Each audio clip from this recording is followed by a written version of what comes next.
बिस्मिल्लाहिर्रहमानिर्रहीम। अस्सलाम वालेकुम डियर स्टूडेंट्स। तो आज का हमारा लेक्चर है electrolytic conduction.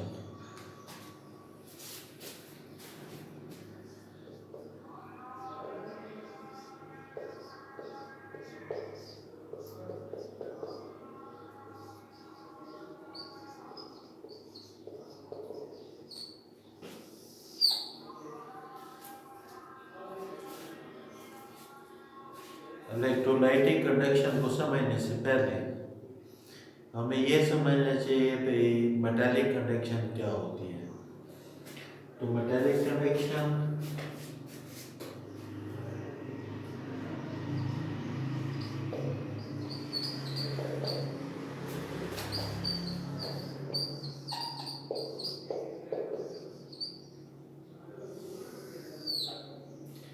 This is due to free electrons.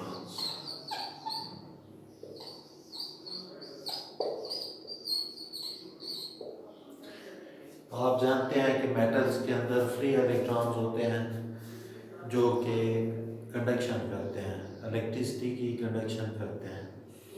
On the other hand आपके पास एक इलेक्ट्रोलाइटिक सेल है, उसके अंदर इलेक्ट्रोलाइट है।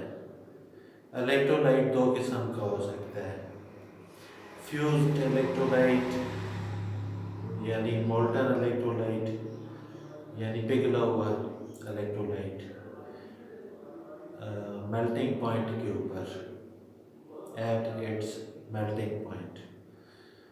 और दूसरा aqueous solution of an electrolyte.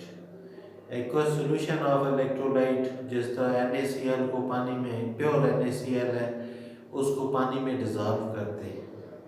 जब प्योर NaCl को पानी में डिज़ोल्व करेंगे तो प्योर NaCl Na पॉजिटिव और Cl नेगेटिव आयंस में डिसोसिएट हो जाएगा, इन दोनों आयंस में स्प्लिट हो जाएगा, दो आयंस में तकसीम हो जाएगा, बट जाएगा।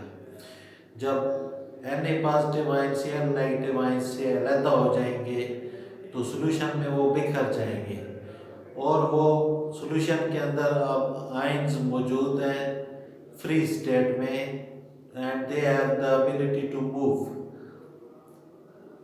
Eight random motion. तो आपके पास आयंस हैं, एक सॉल्यूशन की फॉर्म में आयंस हैं या मोल्टन स्टेट में आयंस हैं। प्योर मोल्टन स्टेट में अगर आयंस हैं, जिस तरह मैंने पहले एग्जांपल दी थी, अगर NaCl 801 डिग्री सेंटीग्रेड पे लिया जाए जो इसका मेल्टिंग पॉइंट है, तो वहाँ पर NaCl पिघली हुई हालत में होगा। पिघली हुई हालत में यानी मोल्टन स्टेट में होगा या फ्यूज स्टेट में होगा। तो फिर उस NaCl में से इलेक्ट्रिसिटी गुजारेंगे तो Na positive ion negative electrode की तरफ मूव होंगे और Cl negative ion positive electrode anode की तरफ मूव होंगे। Na पॉजिटिव आयन कैथोड की तरफ मूव होंगे और Cl नेगेटिव आयंस एनोड की तरफ मूव होंगे। तो जो ये आयंस की मूवमेंट है इन द इंटरनल सॉल्यूशन और molten state substance. For example, NaCl, pure NaCl at 801 degree centigrade is in the molten state, in the fused state, and when electricity is passed through this molten electrolyte, then at cathode we get sodium metal, at anode we get chlorine gas. So this is the overall picture. But if we go into the detail of an electrolytic cell, then we have to first understand the ionization process. I explained you that there are ions in the solution or in the molten state. and they are free from each other's influence, because there is no more bonding. Ionic bonding is destroyed due to heat provided to at a melting point. Heat provided at melting point. So due to that process, due to energy provided, the bonds are broken and they are now in free state, and they are freely moving in the molten state. Still in the molten state, due to weaker forces of attraction now at that high temperature. तो ये ions की जो conduction है इसको electrolytic conduction कहते हैं। अब मैं आपको दो पॉइंट बता दूं जो आपको पता होना बहुत ज़रूरी है। एक पॉइंट ये है कि एक्सटर्नल सर्किट जो होता है, क्योंकि हम इलेक्ट्रिसिटी प्रोवाइड करते हैं, एक एनोड होता है एक कैथोड होता है। इलेक्ट्रोलाइटिक सेल के अंदर एक एनोड होता है एक कैथोड होता है। एनोड पॉजिटिव होता है, कैथोड नेगेटिव होता है। एनोड पॉजिटिव इलेक्ट्रोड है, कैथोड नेगेटिव इलेक्ट्रोड है। तो ये दो इलेक्ट्रोड लगे हुए होते हैं, ये किसी भी किस्म के हो सकते हैं, जिस तरह ग्रेफाइट के एनोड है और स्टील का कैथोड है किसी एक इलेक्ट्रोलाइटिक सेल के अंदर। तो इलेक्ट्रोलाइटिक सेल की फिर बनावट भी कुछ भी हो सकती है। इलेक्ट्रोलाइटिक सेल की इंजीनियरिंग की हुई होती है। इंजीनियर्स जो है वो फिजिक्स के रूल्स को यूज़ करके और मैथमेटिक्स और स्टैटिस्टिक्स के रूल्स को यूज़ करते हुए, इंजीनियरिंग के रूल्स को यूज़ करते हुए एक ख़ास डिज़ाइन का इलेक्ट्रोलाइटिक सेल बनाते हैं। लेकिन हम अपनी स्टडी को के लिए और इसको समझने के लिए एक सिंपल डायग्राम बनाएंगे, सिर्फ प्रोसेस को समझने के लिए। वो डायग्राम का मतलब ये नहीं है अभी वो वाकई एक इलेक्ट्रोलाइटिक सेल है, वो एक मॉडल है, इलेक्ट्रोलाइटिक सेल का मॉडल है। तो हम इलेक्ट्रोलाइटिक सेल टॉपिक शुरू करते हैं और उसका मॉडल पढ़ते हैं।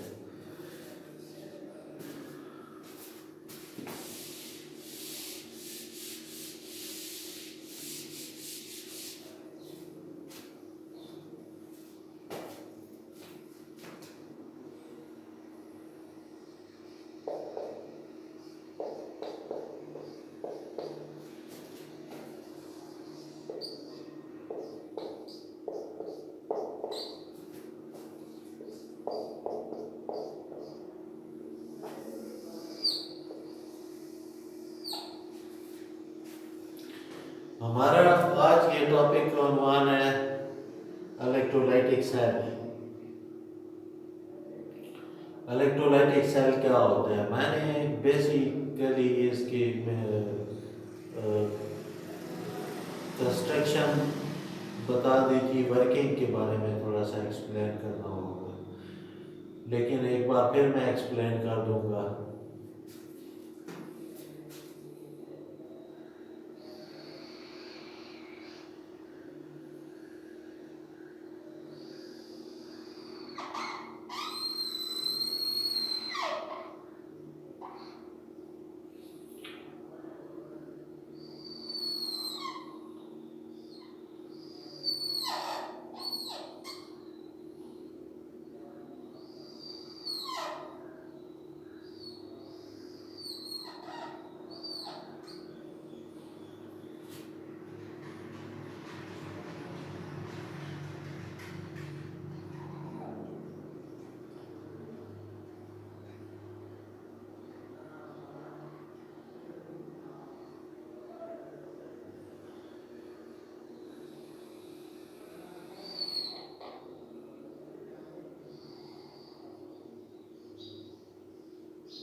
ये आपके सामने मैंने एक इलेक्ट्रोलाइटिक सेल की डायग्राम ड्रा की है।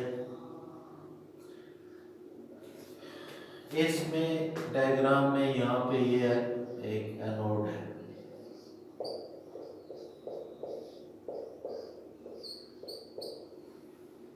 और ये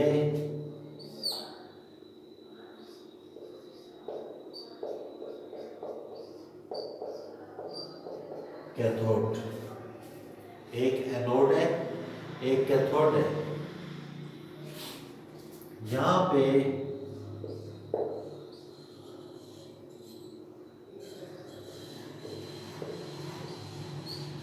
डीसी सोर्स है, DC current source, direct current source.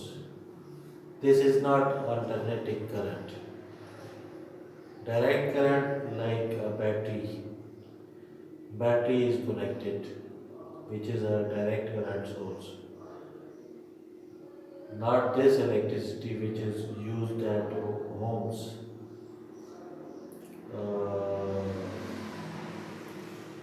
Not alternating current. This is direct current. So direct current source. And there is another thing,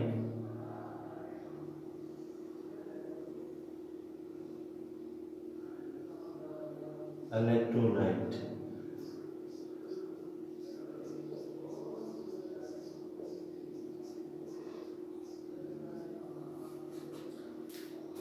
electrolyte हो गया।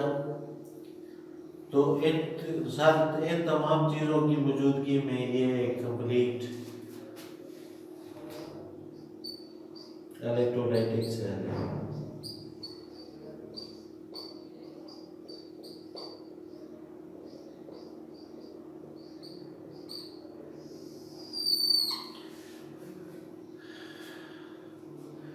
इन तमाम चीज़ों को देखिए आप, इसकी बनावट क्या है, इसकी कंस्ट्रक्शन क्या है। तो उसमें हमारे पास इलेक्ट्रोड्स हैं। एनोड क्या है? एक इलेक्ट्रोड है।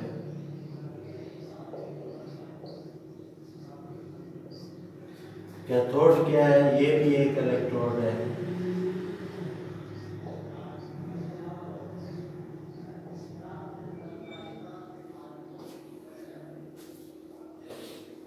अब अगर इसमें ये पॉजिटिव आयन है और ये नेगेटिव आयन है,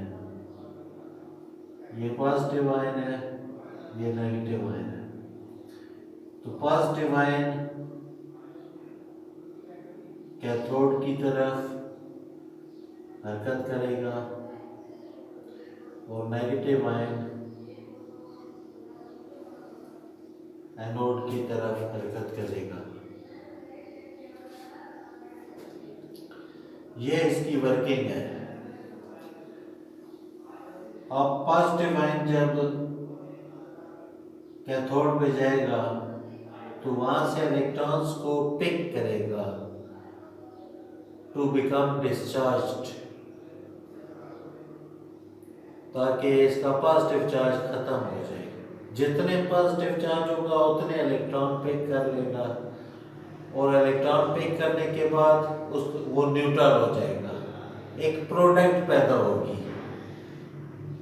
कैथोड पर एक प्रोडक्ट पैदा होगी। अगर सोडियम है, फॉर एग्जांपल Na पॉजिटिव है, तो सोडियम मेटल पैदा होगी कैथोड के ऊपर। NaCl का आप एग्जांपल ज़हन में रखें। NaCl sodium chloride molten at melting point 801 degree centigrade. Although this process can be operated at a lower temperature, uh,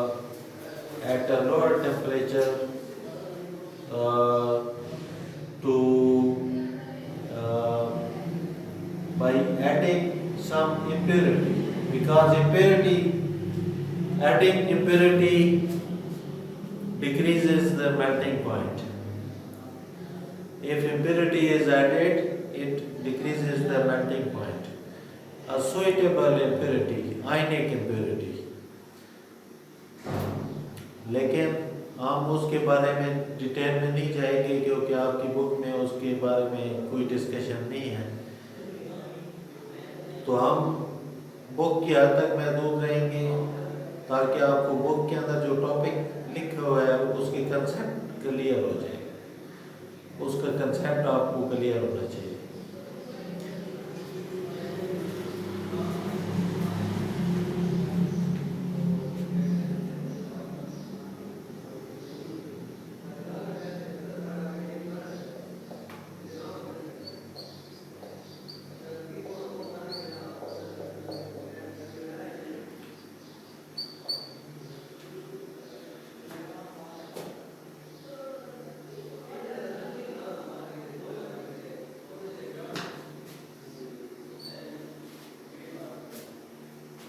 for example आपको एग्जाम्पल देनी पड़ेगी। For example NaCl solid, melting point NaCl liquid,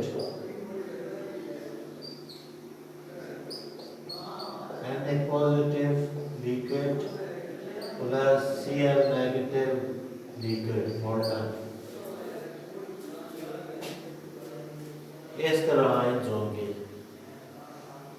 for example यहाँ पे जो positive ion है वो sodium है, ion है, ये सोडियम है।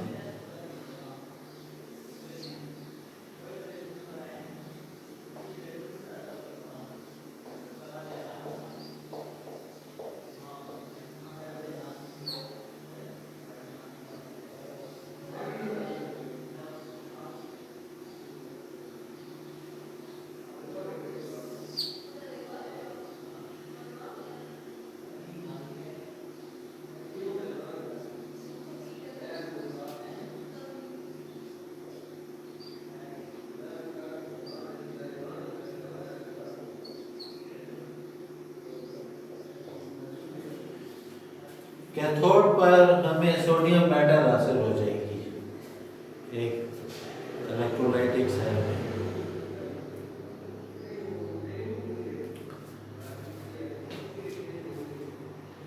और एनोड पर Cl नेगेटिव आयन है। अगर फॉर एग्जांपल नेगेटिव आयन को Cl नेगेटिव आयन कहते हैं, तो Cl नेगेटिव आयन की मिसाल अगर लें, ये कोई भी नेगेटिव आयन हो सकता है। तो Cl नेगेटिव आयन यहाँ आएगा तो अपना इलेक्ट्रॉन इसको दे देगा और वो इलेक्ट्रॉनिक फ्लो इस तरह होगा। इलेक्ट्रॉनिक करंट का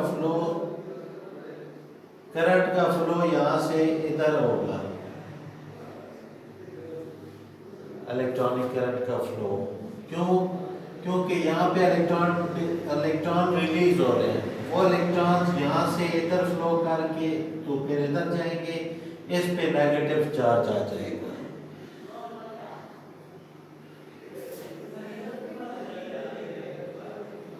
तो अब दो प्रोसेसेस हैं जो मैंने आपको बताने हैं। अब ये जो प्रोसेस है, this is gain of electron, this is reduction.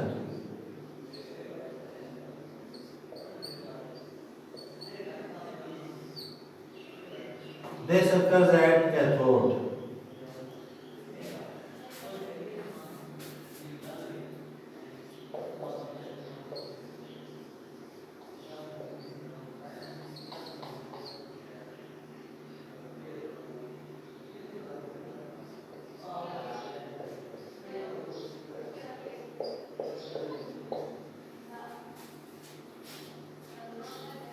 तो एनोड पर क्या होगा? एनोड बोथ क्या है?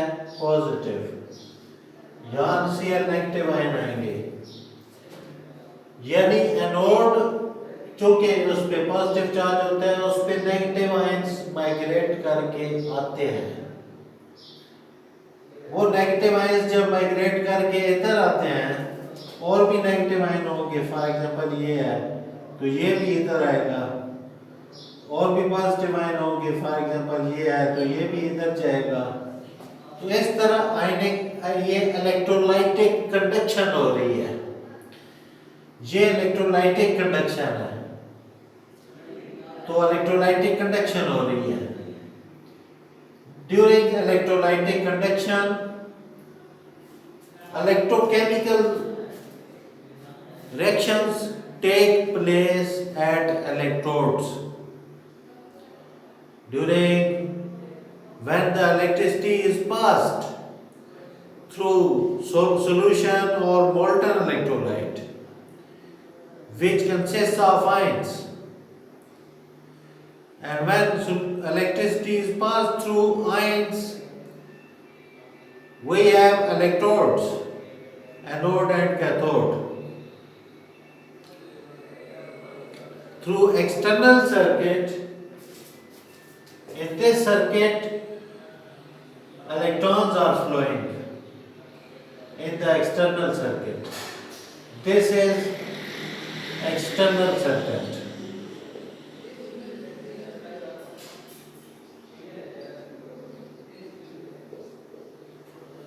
In the external circuit, electrons are conducting the electricity. In the solution, in the electrolyte, in the electrolyte,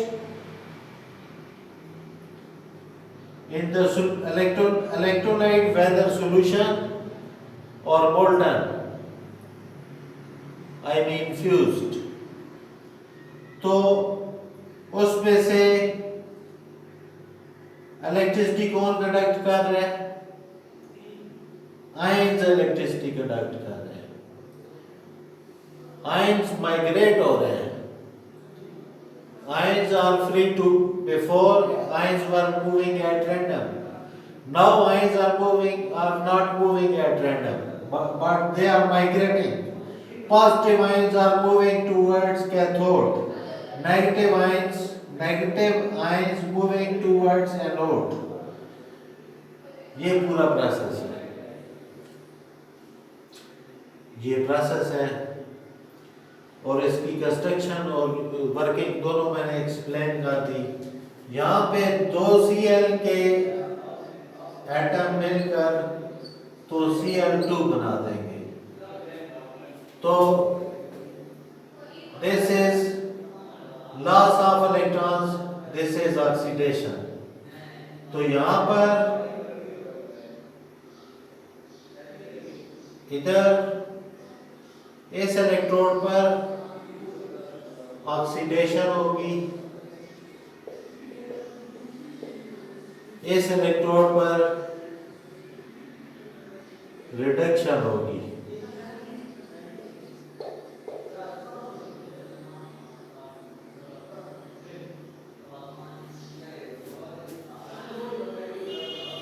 तो ये है इलेक्ट्रोलाइटिक सेल। अब हम जान गए कि इलेक्ट्रोलाइट क्या होता है। इलेक्ट्रोलाइट आयंस पर मुश्तमिल चीज का नाम है, जो कि आयोनाइजेशन प्रोसेस के जरिए, आयोनाइजेशन प्रोसेस ऐसा प्रोसेस है जिसमें कंपाउंड जो होता है वो आयंस में स्प्लिट हो जाता है, आयंस में टूट जाता है, ब्रेक हो जाता है कंपाउंड इनटू कंपोनेंट आयंस। उसमें फिर पॉजिटिव आयंस होते हैं और नेगेटिव आयंस होते हैं। पॉजिटिव आयन को कैटायन कहते हैं, नेगेटिव आयन को एनायन कहते हैं। ये आयंस होते हैं। ये आयंस